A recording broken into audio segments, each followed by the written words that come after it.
第二个问题啊，就是我们先把这个中共政权给伊朗，他刚才说的，就是伊朗现在有这么多武器，高端武器，包括防空导弹，甚至打击以色列以及打击美国军事基地的各种导弹、无人机这种技术。说你作为中东问题专家，中共政权武装美国以及以色列的敌人，这样的行为，美国以色列未来会容忍吗？啊？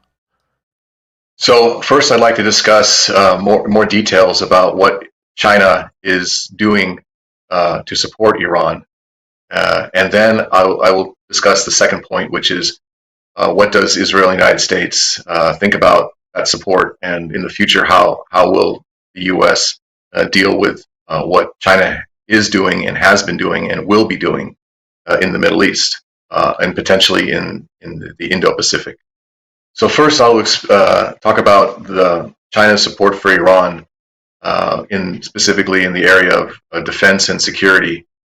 So the first area of concern is the missile technology that Iran has, specifically the warhead and the ability to strike targets very precisely. So the technology. Most sources are reporting that China provided, and perhaps through North Korea, which is China's ally, and so it can be considered a cutout for China. But either North Korea or China supplied the missile technology so that Iran can reach the Gulf states and Israel. The second part of that is the warhead.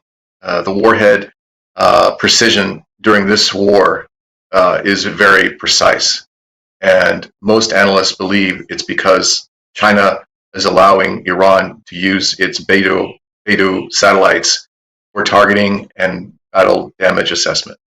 So beyond the missile technology and the intelligence that the Chinese satellites provide, the Chinese satellites are also, again, according to news reports, are providing precise locations of U.S. Navy ships and any other activities in the Middle East that relate to U.S. military or Israeli military activities against Iran, such as where there are aircraft, fighter aircraft, bombers, tankers, where they are, and so this information can be used by Iran to launch their missiles.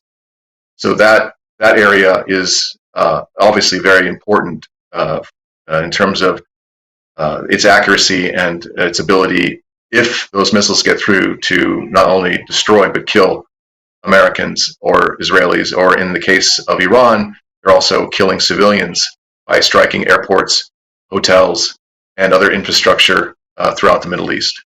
One of the reasons why this war started when it did was not only the threat that Iran created by its nuclear weapons program, but also the fact that China was going to provide additional sophisticated weapons to Iran, such as the anti-ship missile, the CM-302, which is a hypersonic, low-flying cruise missile, or low-flying missile that could strike any ship anywhere nearby, and it would be very difficult to shoot it down. So this additional weapon system would have forced the U.S. Navy or any Navy far away from the Iranian coast, because this missile could be used in a barrage form way, such as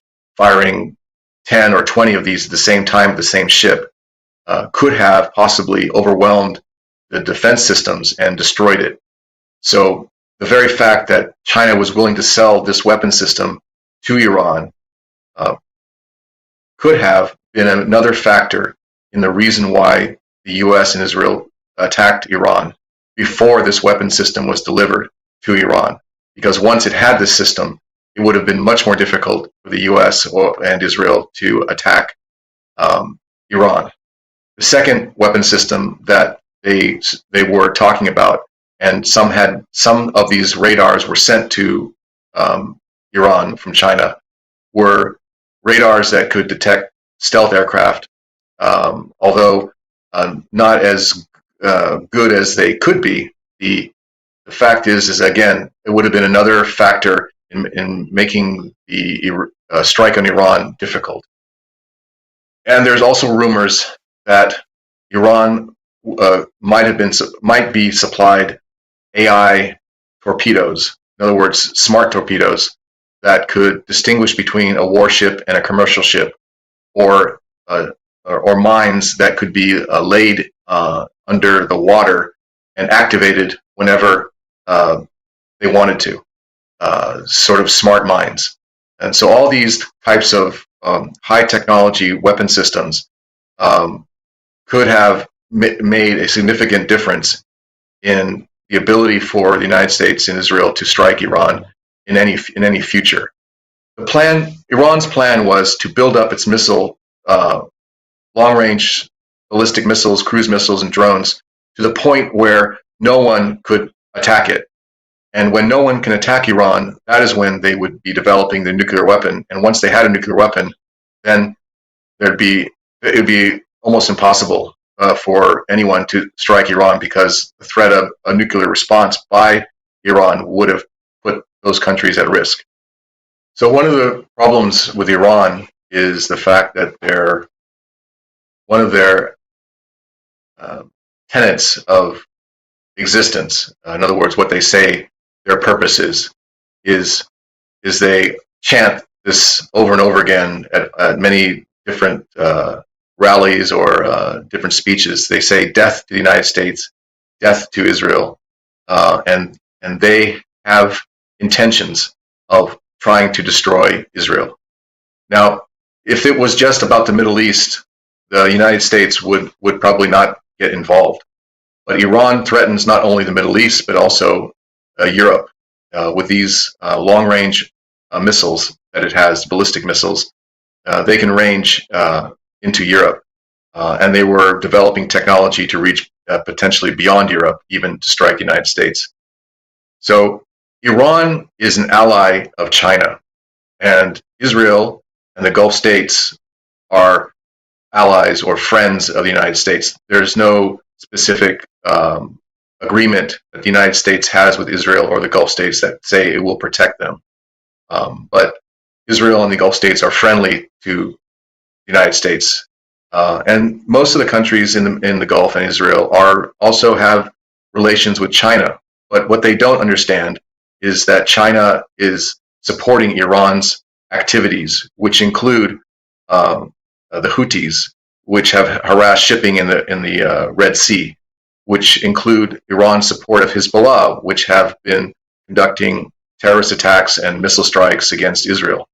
And China has helped Hamas against Israel, supplying, again, technology and training to its military or its armed wing of Hamas. So through Iran, China is conducting terrorism. And so this is part of the reason, in my mind, that Iran is a threat not only to Israel, but to the Gulf states, to Europe, and to the United States. And its sole purpose seems to be to invest in military technology, military weapon systems, without investing in its people. The Iranian people have suffered for almost 50 years because the Iranian government, the Islamic Iranian government, has put all its money, all its investments in developing missiles and supporting terrorist groups in the Middle East.